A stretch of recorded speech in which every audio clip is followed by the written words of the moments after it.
Cool. I will get you to start with your name and how you came to live in Balga, how you found yourself here. Okay. My name is Irene Tester. I came to live here in a state house. We put in for a state house, then Barry went over east with the Air Force. We found out while we were over there that our name had come up. Luckily, they're 2 hours behind, so we rang up and they said, no, you're in the Air Force, your name will just come off at the moment and go back when you come back in the state, which we did. We were back here probably less than a year because we were living up at Pierce at the time. And the house came up in Favell Way in Balga, and that's where we came to live in Balga. And what year was that when you bought your house? I looked back to this morning, 72, somewhere middle of 72. Mm-hmm. Yeah, we'd come back from the east, so Barry was still in the Air Force when we were there. Got out, I can't remember how long after, it's not that long, I was 6 months maybe. Mm-hmm. There we were. And that's a long time to be living in one place. What are the biggest changes that you've seen over that time? We were 30 years in that house, and then we moved to where we are now, which is Fieldgate Square. That was Barry's mother's house, and she left it to the 2 boys, and that's where we moved in there. Changes. Well, it was a fully house street. Wasn't a lot of gaps there at all. It was where 6 houses were built facing the street and 6 houses were built facing what is now Beach Road. There was a few more houses further up Balga that was the same. But Beach Road wasn't there, and we didn't know that Beach Road was going to be like it is. It was just a cleared area and bush. Girraween was the other side. There were some houses there. I forget how long it took to build Beach Road, but then we weren't very happy about that because of the noise, the dust, the fumes. But anyway, we got through that. 30 years we lived with it. There was, what changes?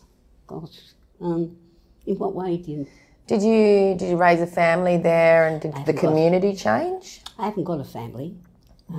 That's why I was there. Not long we found out that we put in for adoption and didn't get it. So we did other things, like we were into ballroom dancing. We did that for many years. We had been involved in the church over east, and when we came back here, there wasn't an Anglican church in Balga at the time. We went to Swanview it was Middle Swan.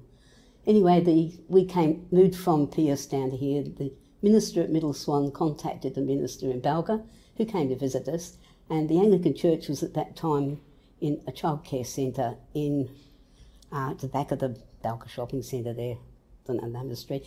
Might have been Climping. No, Climping's that was there, then Climping Street, and then they built a church. So we were there at the beginning of the Anglican Church of the Good Shepherd in there. We were there for several years.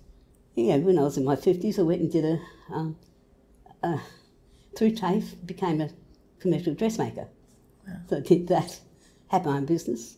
I made a lot of other people's clothes. I didn't make too many for myself, but that's how it went. And do you still sew? Yes, sort of. I stopped making clothes for other people when we'd had the change from the two houses. I had a big room, one of those games room things built there. That was my sewing room, etc.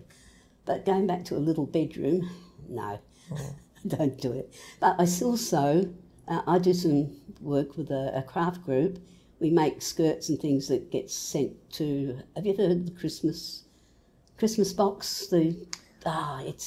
Churches do it. You have a shoebox, and they fill it up with a number of things, and like an item of clothing, something educational, a toy, something. I help make the skirts and dresses and that to the people that do that, and they get sent up to Europe. It's not just West Australia, it's Australian-wide, and I think it even started in America. And it's just a charity thing that we do. I get fabrics and cut out skirts. I think last year I got a lot of fabric. Year before I got a lot of fabric given to me. We asked people for fabric, yep, they're going to get rid of it, yep. Suitable, so I decided when COVID started, and we couldn't go anywhere, do much, so I cut out 100 skirts and I made them. Little skirts, they're easy, only little big ones, so different sizes, just elastic in the top, a hem, a bit of lace, and that's it.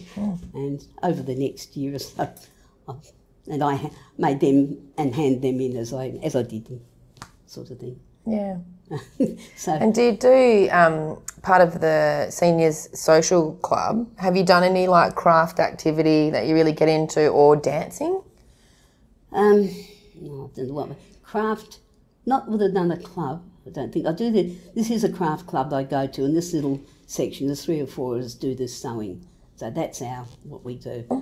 You've come such a long way from that first time that you went to that dance school and thought, I can't dance.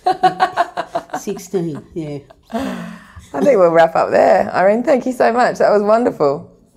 Not so much about Balga, is it? No, it's your stories as well. Yeah. Little stories, yeah. I don't know what Barry will talk about. But we'll find out. We'll find out. Thank you.